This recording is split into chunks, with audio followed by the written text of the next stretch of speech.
Sir ನೀವು ಪಾರ್ಟಿಗೆ ಖಂಡಿತ ಬರಲೇಬೇಕು. ನಾವು ಕೊಡ್ತಿರೋ ಈ ಸಣ್ಣ ಆತಿಥ್ಯನ ನೀವು ಸ್ವೀಕರಿಸಲೇಬೇಕು. ರಾಜಕೀಯದಲ್ಲಿ ನಿಮ್ಮ ಸಪೋರ್ಟ್ ಇಲ್ಲದೆ ಹೋದರೆ ಏನೂ ಮಾಡೋಕ್ಕಾಗಲ್ಲ sir. So please do come. ಎಲ್ಲ ವ್ಯವಸ್ಥೆ ಇರುತ್ತೆ ಸರ್. ಬನ್ನಿ, ಆದಷ್ಟು ಬೇಗ ಬಂದುಬಿಡಿ. ಶ್ಯೂರ್. Thank you.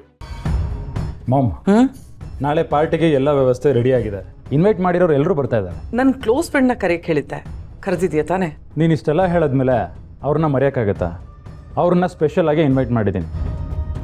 ಮಾಮ್, ಇಷ್ಟು ವರ್ಷಗಳಲ್ಲಿ ನೀನು ಯಾರ ಬಗ್ಗೆನೂ ಇಷ್ಟೊಂದು ಇಂಟ್ರೆಸ್ಟ್ ತೋರಿಸಿ ಪ್ರೀತಿಯಿಂದ ಮಾತಾಡ್ದೋಳೆ ಅಲ್ಲ. ನಿಂಗೊಬ್ಳು ಕ್ಲೋಸ್ ಫ್ರೆಂಡ್ ಇದ್ದಾರೆ ಅಂದರೆ ನಂಗೆ ನಂಬಕ್ಕೆ ಆಗ್ತಿಲ್ಲ.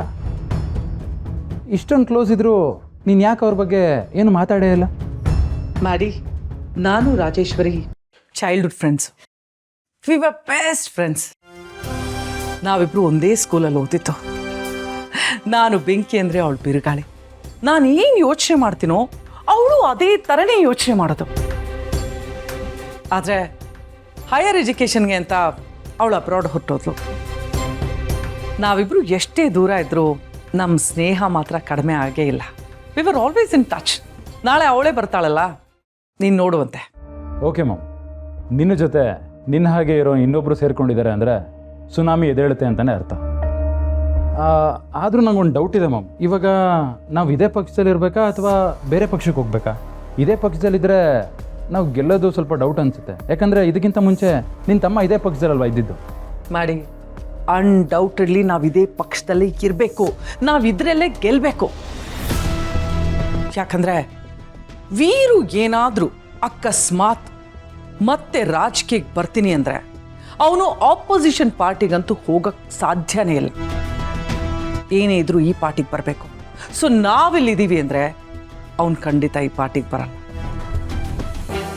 ಈಗಾಗಲೇ ವೀರು ಹೆಸರು ಕೆಟ್ಟು ಹೋಗಿದೆ. ಹಾಗಾಗಿ ಅವನ ಎಲೆಕ್ಷನ್ ನಿಲ್ಲಕ್ಕೆ ಸಾಧ್ಯನೇ ಇಲ್ಲ.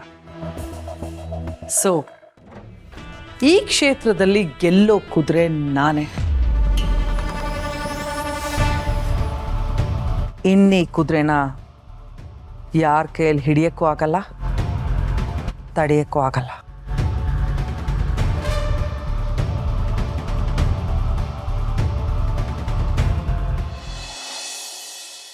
ಸುಬ್ಬು, ಈಗ ಈ ಮನೆ ಎಷ್ಟು ಚಂದ ಅಲ್ಲ. ಮೊದಲು ನಾನು ನನಗೆ ಯಾರೂ ಇಲ್ಲ ಅಂತ ಅನ್ಕೊಂಡಿದ್ದೆ, ಆದರೆ ಈಗ ನೋಡು ಎಷ್ಟು ಜನ ಇದ್ದಾರೆ. ಅಪ್ಪ, ಅಮ್ಮ, ಅಜ್ಜಿ, ಅತ್ತೆ, ಮಾವ, ಜೊತೆಗೆ ನನ್ನನ್ನು ಪ್ರಾಣಕ್ಕಿಂತ ಹೆಚ್ಚಾಗಿ ಪ್ರೀತಿಸೋ ನನ್ನ ಗಂಡ. ನಾನು ಎಷ್ಟು ಅದೃಷ್ಟವಂತೆ ಅಲ್ಲ, ನನಗೆಲ್ಲ ಸಿಕ್ಕಿದೆ. ಈ ಮನೆ ಅಂತೂ ನನ್ನ ಪಾಲಿಗೆ ಒಂಥರ ದೇವಸ್ಥಾನ ಇದ್ದ ಹಾಗೆ. ಅದೇನೋ ಹೇಳ್ತಾರಲ್ಲ, ಕಂಪ್ಲೀಟ್ ಫ್ಯಾಮಿಲಿ ಪ್ಯಾಕೇಜ್ ಅಂತ, ಆ ಥರ ಈ ಮನೆಯಲ್ಲಿ ಎಲ್ಲ ಇದೆ. ಪ್ರೀತಿ, ಮಮತೆ, ವಾತ್ಸಲ್ಯ, ಅನುಕಂಪ, ಅಕ್ಕರೆ ಎಲ್ಲ ಸಿಕ್ಕಿದೆ ನನಗೆ. ನಿಜ ಮೇಡಮ್, ಇದು ನಿಮಗೆ ಮಾತ್ರ ಅನ್ನಿಸ್ತಿರೋದಲ್ಲ, ಮನೆಯವರೆಲ್ರಿಗೂ ಹಾಗೆ ಅನಿಸಿದೆ. ಈಗ ಫ್ಯಾಮಿಲಿ ಕಂಪ್ಲೀಟ್ ಆಯಿತು ಮೇಡಮ್.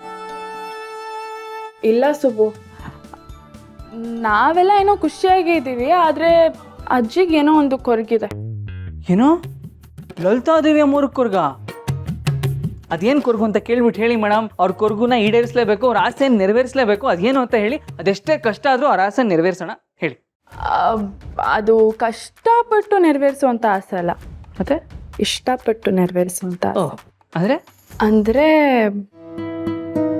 ನಗು ಚೆಲ್ಲಿರೋ ಈ ಮನೆಯಲ್ಲಿ ಅಂಬೆಗಾಲಿಡೋದಕ್ಕೆ ಒಂದು ಮಗು ಬರಬೇಕು ಅಂತ ಅಜ್ಜಿ ಆಸೆ ಪಡ್ತಾ ಇದ್ದಾರೆ. ಓ, ಮರಿ ಮಗು ನೋಡಬೇಕು ಅಂತ ಲಲಿತಾದೇವಿ ಅಮ್ಮವ್ರು ಆಸೆ ಪಡ್ತಾ ಇದ್ದಾರೆ. ಆಯಿತು, ನೀವಷ್ಟು ದೂರ ಇದ್ದರೆ ಲಲಿತಾದೇವಿ ಅಮ್ಮವ್ರ ಆಸೆ ಆದರೂ ಹೇಗೆ ಹಿಡಿಯಿರುತ್ತೆ ಮೇಡಮ್? ಸ್ವಲ್ಪ ಹತ್ತಿರ ಇದ್ರೆ ತಾನೇ ಅವ್ರ ಆಸೆನೂ ನೆರವೇರೋದು, ನಗು ತುಂಬಿರೋ ಮನೆಗೆ ಮಗು ಬರೋದು. ಸುಬ್ಬು, ಅಯ್ಯೋ ಸಾರಿ, ಈ ಗಂಡ ಹೆಂಡ್ತಿರಿರೋ ರೂಮ್ಗೆ ಬರಲೇಬಾರ್ದು, ಅದರಲ್ಲೂ ಪ್ರೀತಿಸಿ ಮದುವೆ ಆಗಿರೋ ರೂಮ್ಗೆ ಬರಲೇಬಾರ್ದು. ಸಾರಿ ಕಣಪ್ಪ, ನಾನು ಏನೂ ನೋಡಿಲ್ಲ. ದಯವಿಟ್ಟು 2 ವೀಲರ್ ಕೀ ಕೊಡಪ್ಪ. ಅಯ್ಯೋ ಯಜಮಾನ್ರೆ, ನೀವು ಆ ಕಡೆ ತಿರ್ಕೊಳ್ಳೋಂಥದ್ದು ಇಲ್ಲೇನೋ ನಡೀತಾ ಇಲ್ಲ. ಸುಮ್ಮನೆ ಮೇಡಮ್, ಮೊದಲೇ ಯಜಮಾನ್ರು ತಪ್ಪು ತಿಳ್ಕೊಂಡಿದ್ದಾರೆ. ಯಜಮಾನ್ರೆ, ಈ ಕಡೆ ತಿರುಗ್ಬೋದು. 2 ವೀಲರ್ ಕೀ ಯಾಕೆ ಯಜಮಾನ್ರೆ? ಆಮೇಲೆ ಹೇಳ್ತೀನಿ, ಕೊಡಪ್ಪ ಮೊದಲು. ಎಲ್ಲಿಗೆ ಹೋಗ್ಬೇಕು ಹೇಳಿ, ನಾನೇ ಕರ್ಕೊಂಡು ಹೋಗ್ತೀನಿ. ಅಯ್ಯೋ ಪುಣ್ಯಾತ್ಮ, ನೀನು ಇಲ್ಲೇ ಇರಪ್ಪ, ನನ್ನ ಕೆಲಸ ಇದೆ, ಹೋಗಿ ಬರ್ತೀನಿ. ಏನೋ ನೀವು ಒಬ್ಬರೇ ಗಾಡಿಯಲ್ಲಿ ಹೋಗೋದಾ? ಸಾಧ್ಯನೇ ಇಲ್ಲಪ್ಪ. ಸುಬ್ಬು ನಿನ್ ಜೊತೆ ಕರ್ಕೊಂಡು ಹೋಗು ಸುಬ್ಬು, ಅದು ಎಲ್ಲಿ ಬೇಕೋ ಅಲ್ಲಿ ಕರ್ಕೊಂಡು ಹೋಗು. ನೀವಂತೂ ನನ್ನ ಒಬ್ಬನ್ನೇ ಹೋಗಕ್ಕೆ ಬಿಡಲ್ಲ. ಸರಿ ನಡಿಯಪ್ಪ. ಅಲ್ಲಪ್ಪ, ಎಲ್ಲಿಗೆ ಹೋಗ್ತಿದ್ದೀರಾ ಅಂತಾನೆ ಹೇಳಲಿಲ್ಲ. ಅಯ್ಯೋ, ಬಂದ ಮೇಲೆ ನಿನಗೆ ಗೊತ್ತಾಗುತ್ತಮ್ಮ, ಏನು ತಲೆ ಹೋಗೋ ಕೆಲಸ ಏನಿಲ್ಲ. ಬಾರೋ ಬೇಗ. ಬರ್ತೀನಿ ಮೇಡಮ್. ಯಜಮಾನ್ರ ಜೊತೆ ಹೋಗಿ ಬರ್ತೀನಿ. ಅಂದಮೇಲೆ ಈಗ ಹೋಗು. ಹೋಗ್ತೀನಿ. ಬಂದ ಮೇಲೆ ಲಲಿತಾ ದೇವಿಯಮ್ಮವ್ರ ಆಸೆನ ಹೇಗೆ ಈಡೇರಿಸ್ಬೇಕು ಅಂತ ಸ್ವಲ್ಪ ಡೀಪಾಗಿ ಕುತ್ಕೊಂಡು ಡಿಸ್ಕಸ್ ಮಾಡೋಣ. ಈಗ ಹೋಗ್ತೀವೋ ಇಲ್ವೋ? ಹೋದೆ. ಆದ್ರೂ ಅಪ್ಪ ಇದ್ದಕ್ಕಿದ್ದ ಹಾಗೆ ಎಲ್ಲಿಗೆ ಹೊರಟಿದ್ದಾರೆ?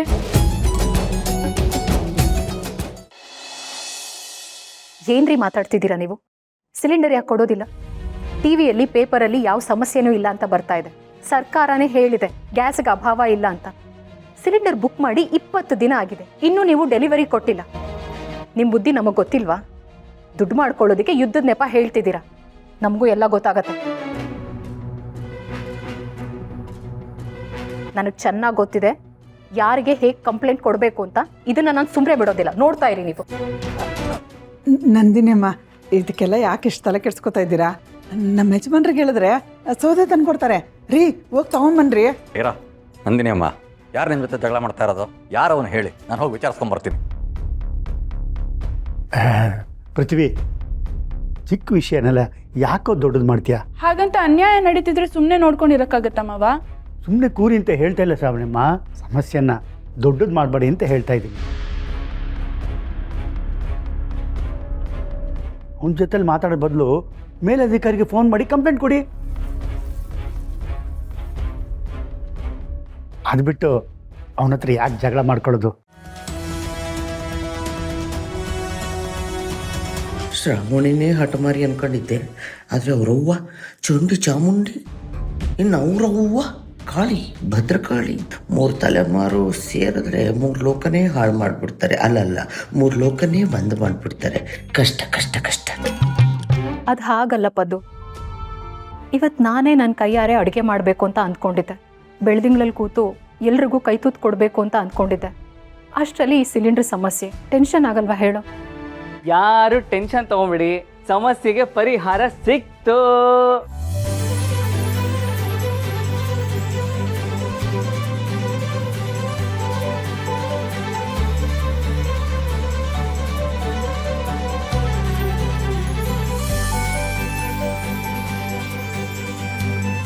ಇದೇನೋ ಇದು, ನೀನು ಅಮ್ಮ ಯಾಕೋ ಎತ್ಕೊಂಡ್ಬರೋದಕ್ಕೆ ಹೋದೆ?